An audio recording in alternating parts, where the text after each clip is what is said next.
Olá, pessoal! Bem-vindos à parte 3 do nosso curso Aprendendo Antibióticos. Na aula de hoje, nós vamos continuar falando dos mecanismos de ação dos antimicrobianos que estão presentes na classe daqueles que são capazes de causar ruptura do DNA, que são capazes de fazer inibição nas topoisomerases, inibição da síntese proteica e inibição na síntese do folato. A gente já havia na primeira aula comentado acerca dos medicamentos que estão em cada um desses grupos, suas indicações, principais efeitos colaterais. Hoje nós vamos entender um pouco mais a fundo como essas drogas agem e acabam exercendo seu efeito antimicrobiano.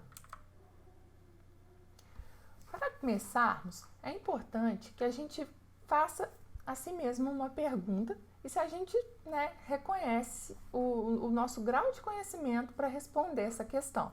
O que eu quero dizer é, se nós estamos falando de medicamentos que são capazes de interferir com a síntese proteica, medicamentos que são capazes de causar danos ao DNA, e outros mecanismos relacionados ao DNA, a questão é, por que será que esse antimicrobiano é capaz de ter uma seletividade pela bactéria e não afetar a célula do hospedeiro?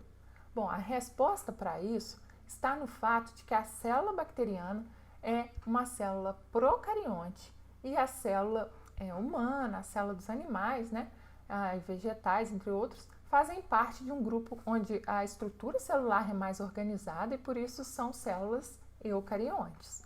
Então, com relação a essa questão que nós estamos falando de DNA, de síntese proteica, é muito importante nós sabermos que na bactéria o DNA, o material genético, fica disperso no citoplasma. Ela não tem isso organizado em um núcleo como a gente vê na célula eucarionte.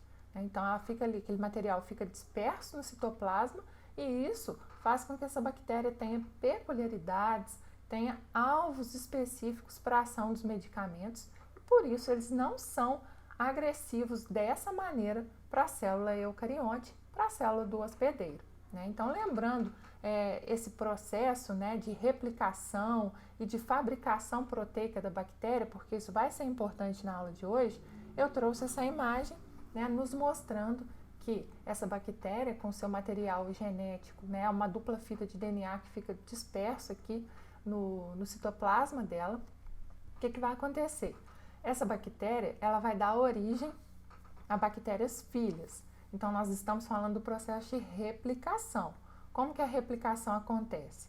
Essa dupla fita de DNA, ela é aberta, e é fabricada aquela fita complementar. Então, a célula mãe e a célula filha, ambas vão ter uma parte velha, uma fita velha e uma fita recém-fabricada. Então, esse é um processo que acontece para que essa bactéria consiga se multiplicar. Além desse processo, de replicação, a gente vai ter o processo de síntese proteica. Nesse processo, a gente precisa que a fita dupla de DNA ela seja aberta e aconteça o fenômeno da transcrição, onde essa fita do DNA é transcrita para o RNA. Após a fabricação dessa fita de RNA, a gente vai ter o processo de tradução, onde a gente vai fazer a leitura, que isso aqui é como se fosse, vamos falar assim, entre aspas, uma receita para a fabricação de determinadas proteínas. Então, a partir da leitura desse RNA, a gente consegue, a célula bacteriana consegue fabricar aquelas proteínas das quais ela precisa. Então, esses mecanismos que nós comentamos, eles são alvos importantes para a ação dos medicamentos que nós vamos falar hoje. Para começar, eu agrupei aqui aqueles medicamentos que são capazes de causar ruptura no DNA e aqueles que são capazes de inibir a topoisomerase ou as topoisomerases. Porque ambos, essas duas classes, elas vão causar danos ao DNA, seja um dano direto ou seja um dano nesse momento de fabricação do DNA. Então, aqui a gente vai falar de três classes. Eu trouxe 3 exemplares para a gente falar, que é o metronidazol, as quinolonas, que estavam dentro daquelas 10 classes principais que nós vimos na primeira aula, e as rifamicinas. O metronidazol e a rifamicina, a gente traz um pouco mais de informações complementares para esses medicamentos. Bom, com relação ao metronidazol, uma coisa muito interessante para a gente saber a respeito dele é que ele é um profármaco. O que é um profármaco? Profármaco é aquela droga que não é ativa na forma na qual ela é administrada. Ela precisa sofrer reações químicas para então adquirir a sua atividade farmacológica. Como que o metronidazol vai atuar? Ele vai se difundir pela membrana das bactérias anaeróbicas e quando ele estiver aqui no citoplasma dessa bactéria, ele vai sofrer a ação de uma enzima típica dessa bactéria, que é uma óxido redutase. Essa enzima, ela é capaz de transformar esse grupo nitro em um ânion. Repara como que ele ganhou uma carga negativa. Devido a esse ganho de carga, né, ele ter agora essa carga negativa, ele fica muito mais reativo, ele vai interagir com o DNA, os ácidos nucleicos presentes no DNA, e vai causar danos ao DNA. Então, é capaz de causar rupturas, de promover mutações, e essas alterações que ele causa são incompatíveis com a vida da célula bacteriana. Então, por isso, essa célula acaba morrendo.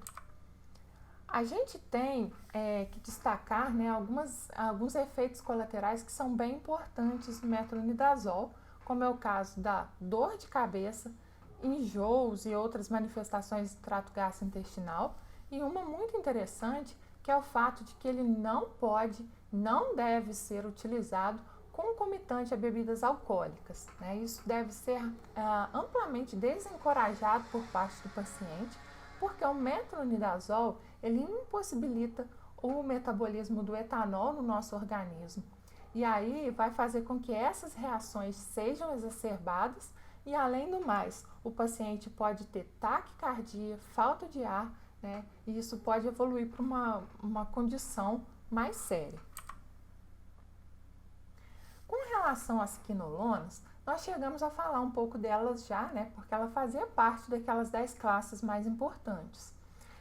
Essas drogas, elas vão agir sobre as topoisomerases, que são enzimas muito importantes na hora que há aquela organização para a replicação da célula bacteriana. Então, na hora que a célula vai se replicar, a fita de DNA, que é uma fita dupla enovelada, ela precisa se abrir, né? Ela precisa se abrir para que aquela fita, entre aspas, velha, seja dividida entre a célula precursora e a nova célula filha. Como eu disse, cada uma fica com uma fita velha e o complementar novo, né, vai ser fabricado para cada uma delas. Então, a DNA-girase ou topoisomerase 2 é a enzima que vai fazer essa abertura da fita de DNA, né, que vai abrir essa fita de DNA. Então, esse é um primeiro ponto de ação da quinolona. Ela inibe a DNA-girase, ela não deixa que esse DNA se desenovele. O segundo ponto é a ação da topoisomerase 4, que é na hora que a fita complementar, né, a fita nova fabricada ali para complementar aquele DNA, ela precisa se desenovelar, se soltar da fita original. Então, quem faz isso é a topoisomerase 4, que também fica inibida com a ação das quinolonas. A gente, né, pode lembrar aqui que dentro do grupo das quinolonas nós temos as fluoroquinolonas, que são aquelas drogas que receberam um átomo de flúor, né, que se tornaram mais reativas e que são drogas assim, mais novas, né, são novidades dentro da classe das quinolonas. Então, a gente tem medicamentos bem mais antigos e a gente tem a geração que ganhou o flúor e que se tornou mais ativo, como, por exemplo, é o caso da ciprofloxacina. Com relação às rifamicinas, a gente vai ter ali, no momento da transcrição, né, que é a hora que o DNA vai ser transcrito para uma fita de RNA, a gente tem a ação da enzima RNA polimerase. Então, a rifamicina, ela inibe justamente essa enzima e não deixa que o DNA seja transcrito como RNA. A rifamicina é uma classe onde a gente encontra os exemplares rifampicina, que junto com a isoniazida é utilizada no tratamento da tuberculose, e a rifamicina, que é muito comum para tratar infecções de pele. Essas drogas, elas têm a capacidade de causar efeitos gastrointestinais no paciente, uma síndrome muito semelhante ao quadro gripal e também hepatotoxicidade.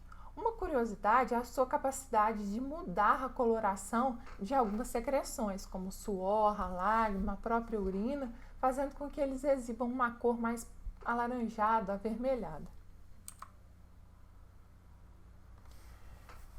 No próximo grupo, a gente vai falar um pouquinho daquelas drogas que são capazes de inibir a síntese proteica. Então, até agora, a gente viu aquelas que são capazes de causar dano ao DNA ou naqueles processos, né, que vão levar à replicação da célula bacteriana. Agora, a gente vai falar especificamente das drogas que agem no processo de síntese proteica. Não sei se vocês se lembram, mas no primeiro módulo, quando nós falamos desse grupo, a gente comentou que algumas drogas agiam na subunidade 30S e outras drogas atuavam na subunidade 50S. Mas o que significa cada uma dessas subunidades? Então, eu trouxe aqui esse momento em que a fita de RNA está sendo lida, né? Ela vai precisar da ação do ribossomo.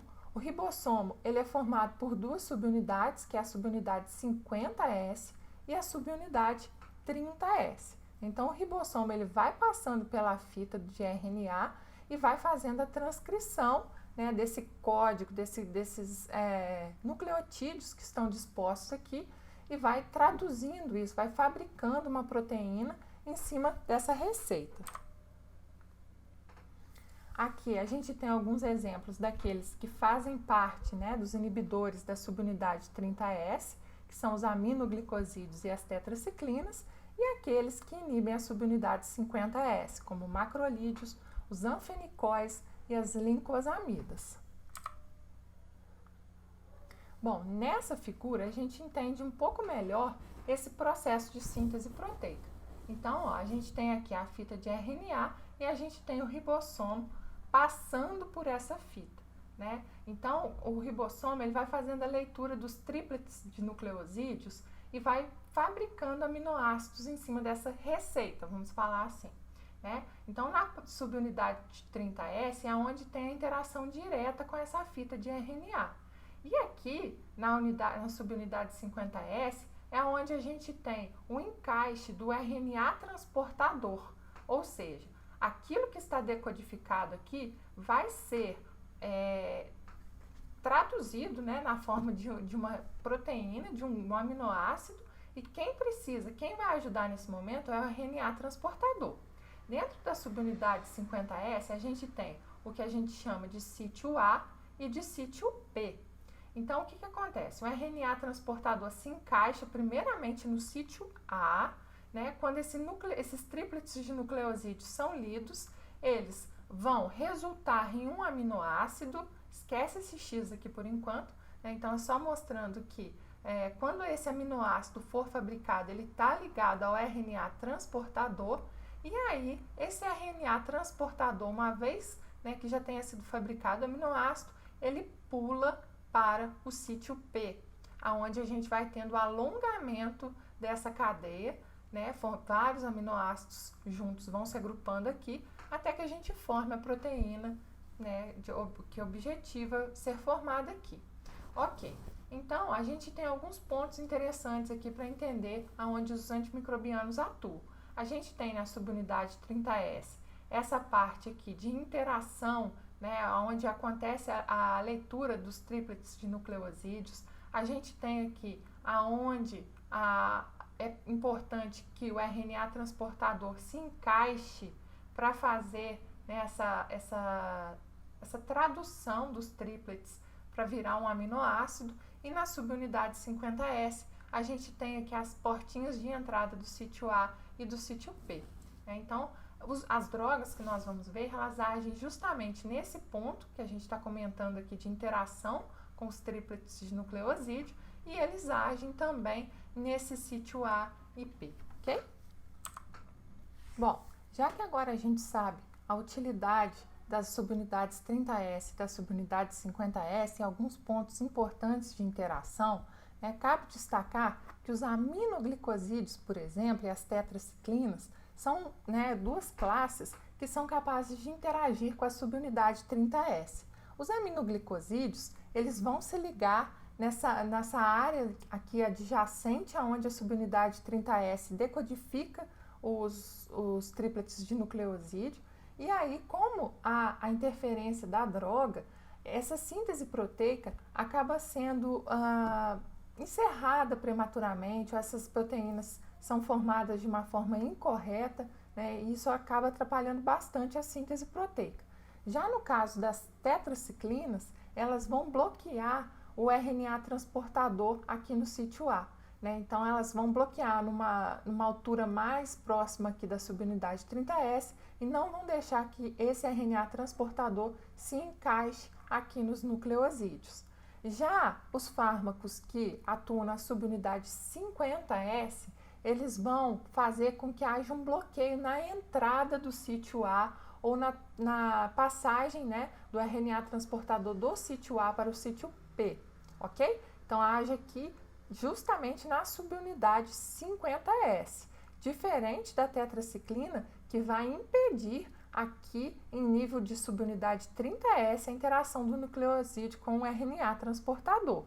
Então, basicamente, a diferença é essa, ok? A altura em que esses fármacos vão atuar. Aqui na 30S a gente tem que destacar, né, os aminoglicosídeos e as tetraciclinas, e aqui na subunidade 50S a gente tem uma série de outros fármacos, como foi o caso do cloranfenicol, que nós discutimos essa situação do bebê cinzento. O cloranfenicol, ele é uma droga que não estava naquela classificação anterior, né, dos 10 classes mais importantes, mas ele é uma droga relevante para tratar infecções causadas por hemófilos influenza, principalmente o tipo B. E aqui a gente entra com meningites, otites, osteomielites, a sepse. Então, a gente tem uma série de doenças que podem ser causadas por esse patógeno, e aí que o cloranfenicol, né, pode ser aplicado com sucesso para tratar essas infecções. Por que eu quis ressaltar ele aqui? Para lembrar que o cloranfenicol não pode ser utilizado em crianças pequenas, em bebês, por conta de uma famosa síndrome chamada da síndrome do bebê cinzento. O bebê ele não tem capacidade hepática para metabolizar o cloranfenicol. E esse fármaco acumulado no organismo dele pode levar a várias alterações, né, como hipóxia, que vai realmente dar essa coloração acinzentada para o bebê, e outras alterações como distensão abdominal, dificuldade respiratória, e é um quadro tão sério que pode fazer com que essa criança, que esse bebê evolua a óbito. Então, ele não pode ser utilizado por esse grupo, né, de pacientes. Por último, a gente tem aquelas drogas que são capazes de inibir a síntese de folato, né? E mais uma vez você pode se perguntar, por que será que a droga atrapalha a bactéria e não atrapalha um ser vivo, né? Um ser eucarionte, uma pessoa, um animal? É justamente porque nós somos capazes, né, de adquirir o ácido fólico através basicamente da alimentação e da ação da nossa microbiota intestinal. Então, o ácido fólico vem para a gente de fontes externas, enquanto a bactéria fabrica o seu próprio ácido fólico a partir de reações químicas que se iniciam com o PABA, ácido paramino benzoico, e a piridina. Para a gente entender melhor essa fabricação, né, eu trouxe a rota aqui, falando inclusive de algumas enzimas que vão ser importantes para a gente entender posteriormente o mecanismo de ação das sulfas. Então, olha só, a gente tem aqui o ácido paramino benzoico se juntando com a piridina. Posteriormente, a gente tem a ação da dipteroato sintetase, que vai transformar isso em ácido dihidropteróico.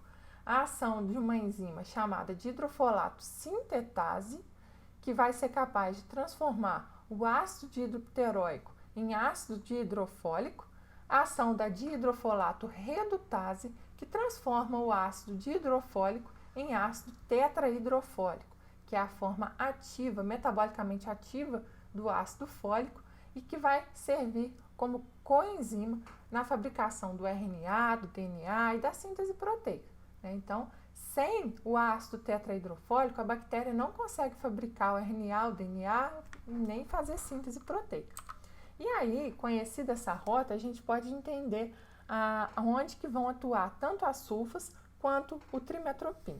Então, olha só, as sulfas, elas são capazes, né, de inibir a dihidropteroato sintetase. Por que elas fazem isso? Elas têm estruturalmente, né, uma semelhança com o PABA.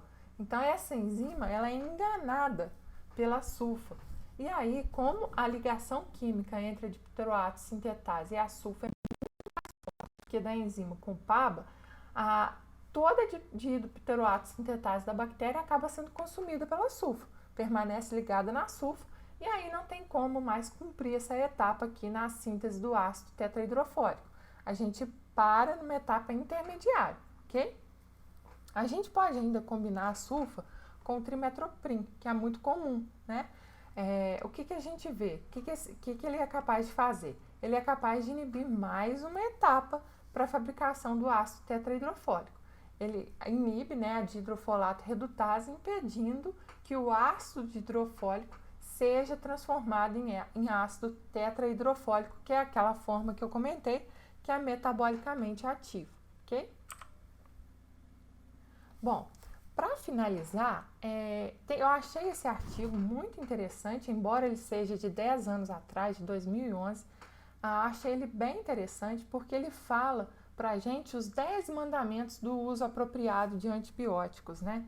E assim, são recomendações que, mesmo que aparentemente, né, mais antigas, elas continuam sendo bastante válidas, né? E que são pontos chaves para qualquer prescritor pensar na hora de fazer a indicação de um antimicrobiano, né? Então, só usar o antibiótico mesmo quando necessário. É importante explicar para o paciente que existem certos sintomas, né, que não vêm de infecções bacterianas e que não vai adiantar o uso de medicamentos dessa classe.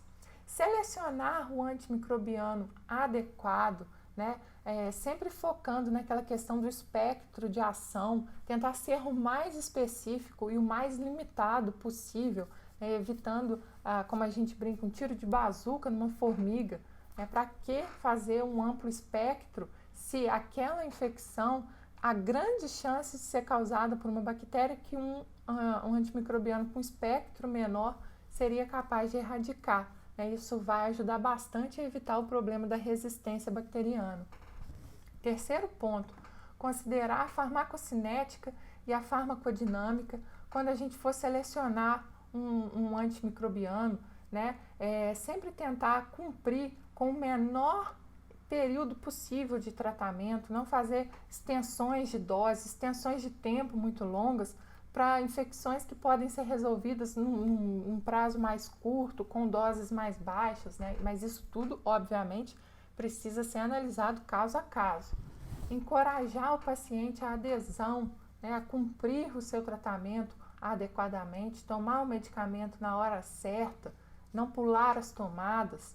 Quinto, usar combinações de antibióticos só quando não houver outra forma, outra saída.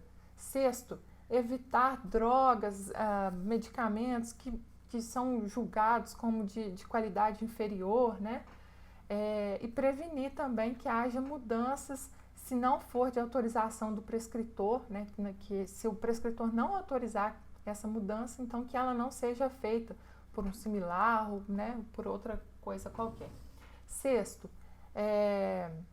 sétimo, desencorajar a automedicação. Aqui no Brasil a gente conseguiu um controle um pouco maior agora com a retenção da prescrição médica para antimicrobianos, mas isso aqui é uma prática que precisa ser altamente desencorajada, não só pelo problema de resistência, mas também pelos problemas relacionados aos medicamentos que podem causar danos à saúde do paciente.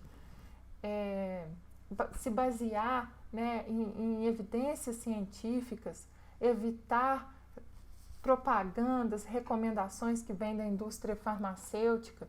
Então, se basear nas evidências científicas. Nono, confiar nos testes microbiológicos, usar esses testes quando for possível.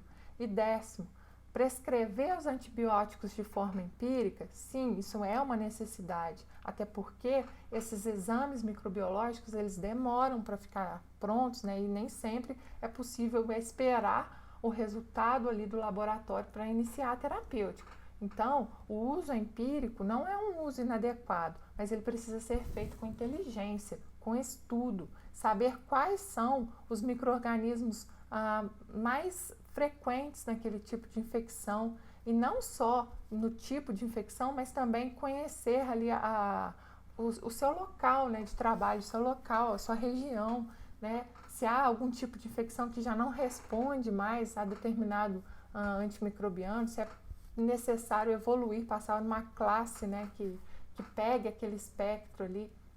Então, isso são coisas muito, muito importantes para sempre se ter em mente. Elas não vão expirar porque elas são de 2011, porque são recomendações inteligentes para a gente basear no uso crítico, numa prescrição crítica dos antimicrobianos, ok? Espero que o nosso curso tenha sido proveitoso para todos. Até a próxima. Tchau, tchau.